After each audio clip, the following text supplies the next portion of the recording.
કલકત્તી તમાકુ રોપવાના પાળા બનાવેલા છે, બેડ બનાવ્યા છે. આ યુવરાજ ટ્રેક્ટરથી પાછળ બમ્પર લગાવી અને પાળા બનાવેલા છે. પાળાની પહોળાઈ જોઈએ તો 24 ઇંચ પહોળા છે અને બે પાળાની વચ્ચે જગ્યા પણ 24 ઇંચ જેટલી અંદાજિત છે. આ પાળા પર આપણે તમાકુ રોપવાની શરૂ થાય. અહીં આ બાજુ તમાકુ રોપવાનું શરૂ કર્યું છે.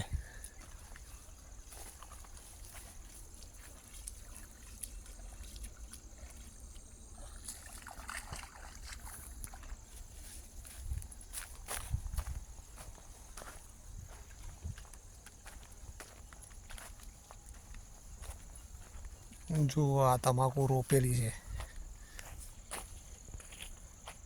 ઝૂમ કરીને બતાવું. અત્યારે આજે જ પાણી પીવડાવ્યું છે એટલે પાટલા ભરેલા છે, પણ રાતે પાણી ચૂસાઈ જશે કારણ કે બેડ આખો બરાબર પલળશે એટલે પાણી પી જશે. સરસ રોપણી દેખાય છે.